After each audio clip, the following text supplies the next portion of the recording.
What's up guys, and welcome back to another video. I have now officially made my return back to YouTube.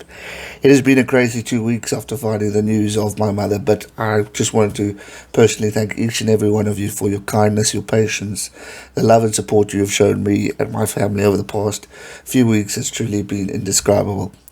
I didn't know when I was going to come back, but I felt an urge to make my return. And what a better way to return than talk about the British and Irish Lions squad that was selected a few weeks back. Better late than never, as they say, but we are indeed back. So I thought what I'll do in this video, we'll go through the winners and losers of this squad. Now, you from all the four nations, you're going to be disappointed and you're going to be happy in certain instances. As a foreigner right now, I still think Warren selected a strong team. And I'm nervous for this tournament. South Africa haven't played rugby since the 2019 Rugby World Cup final. British and Irish Lions have had 6 Nations tournaments. They've had 2. Then they've also had an Autumn Nations Cup. Never forgetting the provincial rugby is still been going strong, as well as the Champions Cup. They've had more experience than South Africa has in a year and a half. It's ridiculous. So right now, the British and Irish Lions are going in as favourites. But there are obviously players who have missed out on phenomenal opportunities, whether it's due to injury, inexperience, not much game time. But there's also players who have deserved their positions. Some will shock you, some won't. And it's already controversial that Owen Farrell made it. With all due respect, he's not my favourite player either, but he would have been in my squad whether you liked it or not. Experience, quality, he is brilliant, whether again you like him or not. So let's look at the forwards first. Some of the winners and the losers of the forward positions. If we look at the loose head prop, McAvanapolo, Roy Sutherland, great winners of this tournament and phenomenal players. They proved their points in what they needed to do in these international games and provincial games that they needed to do it. Fortunately for the losers, Ellis Genge, Cian Healy and Joe Marler. I think Joe Marler would have shocked a lot of people because of what, he's a great player, experience. Ellis Genge obviously caused a lot of havoc earlier in the year, but discipline, maybe that's what cost him. If we look at the tight head prop, Xander Fagerson, obviously winning that one. Well done to him on getting that position.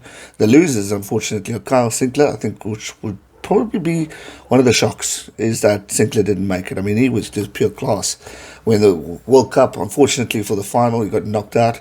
But it's a pity for him that he missed out on it. Thomas Francis, another one who just will be felt hard done by losing that position where a lot maybe thought he could have got in. In for the hooker position, the winners, Jamie George and Luke Dickey, phenomenal players, also well done to them. But unfortunately for the losers, Rob Kelleher, Rob Herring and George Turner will be missing out, which is always sad, but unfortunately not everyone can make it. Second row, Johnny Hill and Courtney Laws will be winners. They'll be happy with making it to the squad. The losers, unfortunately, Joe Launchbury, Johnny Gray, and the big one for me is James Ryan. I think that's a massive loss. I know injuries and all this stuff, but I think James Ryan is one of the pure class and potential opportunity for a captain. But unfortunately for him, not his day. If we look at the back row, we look at some winners, Sam Simmons, Jack Connan, Hamish Watson. I mean, Hamish Watson been phenomenal for Scotland. I think he's definitely a deserving position. But as their winners, Josh Navidi missed out. Gutted for him. I thought for Wales he would have been in. CJ Stander, I'm shouted about. I thought he deserved a position. Obviously injuries and all that stuff and retirement. I thought CJ would have been in. I think that's a big loss. Billy Vanapola, another one. Those are names you would put in with a heartbeat. Sam Andeal, another one. So big shocks for me over here. I would have expected most of those guys in. But I'm gutted for CJ Stander. I think he would have been in. And what a way to end for CJ Stander then by playing in the British and Irish Lions. I mean, that would have given him motivation and to play against his former country. That one baffles me. But anyway, I'm not Warren Gatland. Let's look at the backs. Scrum half, winners, Gareth Davies and Ali Price.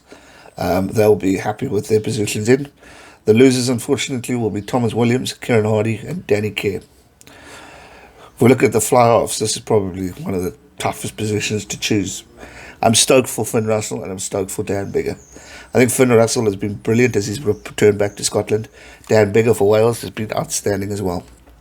But unfortunately, that means they're losers. And that's George Ford for England, who I think has been outstanding in his position. He's been leading from the front in the fly-off position, taking on tough situations. An English squad that's not been in the greatest of form, discipline, or eyes. I thought he's kind of stood his own. Johnny Sexton, obviously injuries with his head concussions would have cost him big time. I'm gutted for Johnny. I would have had Johnny in.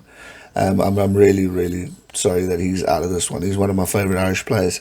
And now that I'm going to cover this series properly, I would have loved him to be in a part of it. But, okay, these things happen. The centres, we're looking at the winners, Bundy Akai, Chris Harris and Elliot Daly. They'll be stoked with their positions there. Fortunately, the losers, big shock, Jonathan Davies, Gary Ringrose, Manu Tuolagi and Henry Slade. 4 potential Lions. Jonathan Davies, for me, one of the best centres in the world right now. Obviously, having form and lack of game time and all that stuff, it's not good. But, struggling with injuries would have also costed him. But just the experience of Jonathan Davies, I think would have given the guys a go. But Gary Ringrose, for me, massive loss. Massive loss. We look at the back three, the winners, Louis Rees-Zammit. Well done to him. I mean, this youngster's been on fire since he started. Who could forget that last minute try against Ireland? Brilliant. Duan van der Merwe, getting South Africa. Got his South African representation. What a player. He's been playing outstanding rugby and so well deserved. And then Josh Adams. Stoked for him as well. So, great players.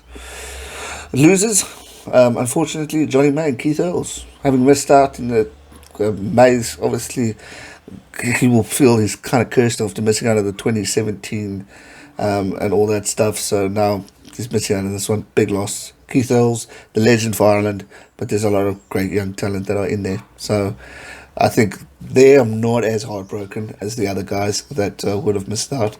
But I think for the backs there, well done to those guys for getting the opportunities in the back three.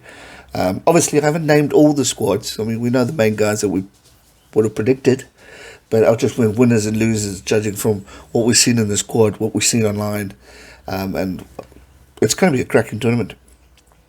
I think Ireland will be feeling really hard done by, and rightly so. Sorry, Seedless Thunder's not here. Sorry, Johnny is not there. Big losses for Ireland. But hopefully they'll bounce back stronger and just show the world what they're made of. Great rugby squad. But Wales won the Six Nations at the end of the day. Got to put focus there. Again, shocked at a few results. They're shocked at a few results in England. Well, I think at the end of the day, we all would have been. Whether we would have supported it or not, it's going to shock us. But overall, congratulations to the guys who made the squad. I'm excited to see what the guys can do, and obviously the experienced boys like Stewie Hogg and all those guys. Finn Russell's going to be stoked, probably a good opportunity at starting. So it's going to be a fantastic tournament, and I'm really looking forward to it. I think Scotland would be proud of what they've achieved in getting Hamish Watson and all the boys in there. So there's going to be winners and there's losers. Unfortunately, that's what happens in this tournament. You win some, you lose some. But just keep fighting and never give up and have the attitude to fight back up next time.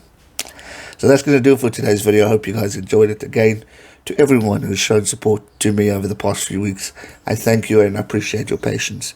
We will be streaming this Saturday. There's 2 games I'm streaming. So join us. Whether you're an English fan, whether you're a Southern Hemisphere fan, wherever you are, south, north of the world, join us this weekend. We are coming back.